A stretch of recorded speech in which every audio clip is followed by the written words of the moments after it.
Well, hey, welcome to Seeking Truth. You have three of us today, and we've got Jen and myself, Elicia, and Deborah.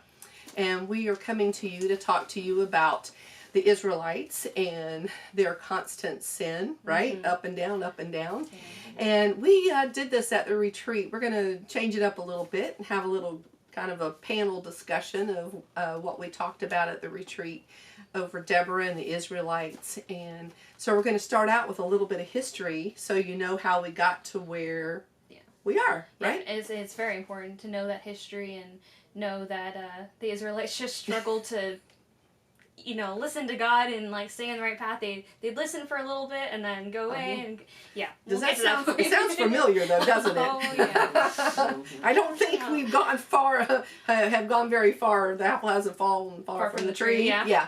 So in that place. So we're going to talk a little bit about the history, and Deborah did a great job of presenting that. So she's going to give us a little history how we got to where we're going to talk about. Yeah. That's right. Where we're going. Yeah. Okay.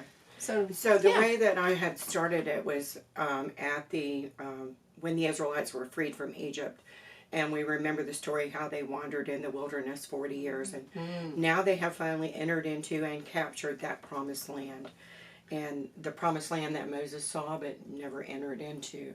So now they're entering in, and they don't have a governmental rule. There is not a king. So they've lost Moses now, and during this time, to help them, I feel God is so faithful and good to help his people. Yeah. He raised up judges, 12 different judges during this time. What's interesting is he does not ever want to let us completely fail. That's so true. In his realm of loving us. Yeah, we stray a little bit over here, and he's like, no, come back here. Yeah. All right, I'll send somebody to help you come back. Yeah. That's true. Yeah, I think the hardest part for the Israelites is, right coming out of Egypt, where they, worshipped false gods and everything. Yes, they immediately went back to that, building that, the golden calf in the wilderness right after coming out of it. So, they went back to relying on that. So that was kind of like the beginning of them relying back on the earthly, false a comfort things. Zone. Yeah. Because at that time, that what we do that too, right? Yeah. We try to get away from something that we're doing, and then all of a sudden we hit a bump in the road and we fall back into a comfort or a habit. Yeah, a habit or comfort, because that is what we know. Yeah. Yeah. That's true. So so they were doing the same thing, but that's true. Yeah. And I feel like at the point that Deborah is sitting under judgment, when it becomes her time, they have kind of forgotten that covenant they had with God, and they're under Jabin, who had also been over them, causing conflict and everything in Judges 3. Yeah, it doesn't help when your leader is not in line with God and his will and everything. It definitely makes it a lot more difficult to remember and listen to what God has to say. Yeah, so they, one of the points that I kind of thought about when I brought it up in my little section that I did was the fact that they came out of Egypt, right? And then it took time, but they got into the promised land that God had promised Abraham, correct? All the way back.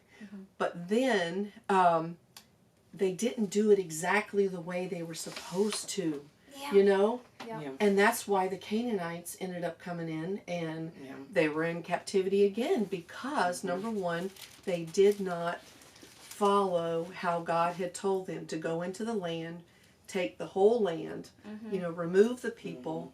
As bad as that sounds, that was what they were supposed to do. So here they are again, being controlled by people that they were supposed to remove. And it sounds terrible, but that's what was called for.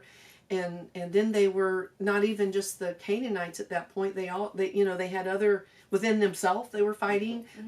Other other people were trying to take over that land as well.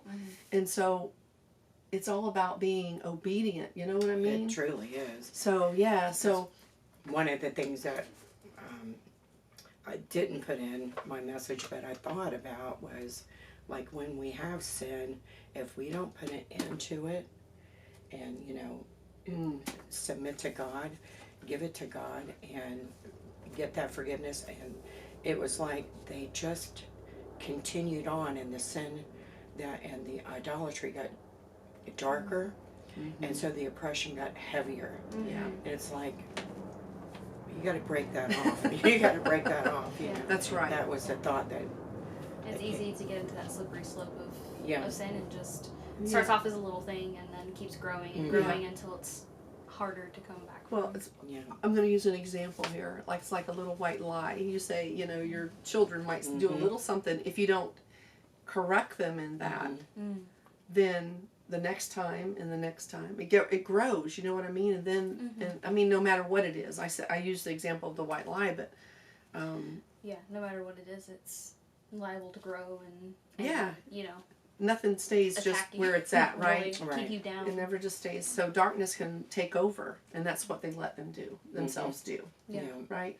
and I think it must have been horrible oppression for like 20 years, because by the time that Deborah, gets the breakthrough for battle, they've been under that oppression 20 years. And we think about the oppression like of COVID. Yeah. Oh my was God. That a was, tenth of it. Yes. You know? Yeah. I mean, it's still, that was hard. Still, struggle, but we were, but being, isolated. we were isolated, We remember? felt fear to come out of our homes. A lot of the things that they were dealing with. Didn't want to be out on the main streets, and taking the back roads, and just fear. They lived in home. fear. Staying home, not going to restaurants, not traveling, all those things. And I mean, they couldn't do all that, but we can get a kind of an idea. But how long were they in Egypt? Do you remember how many years? I'm trying to think. It was centuries. Yes, I think so. They had 12 different judges. I almost want to say 400. That might be That's what I was going to say. Okay. I think they were in Egypt like under a oppression for round like number 400. I think it was like 400. Hey, if we got it wrong, just I'll do a little note. She'll fix it. But they had already been under a long time. But that's many generations if you think about it. So, and then those generations did not come into the promised land, right? Yeah. And so, in a sense, maybe they didn't realize the oppression that they could.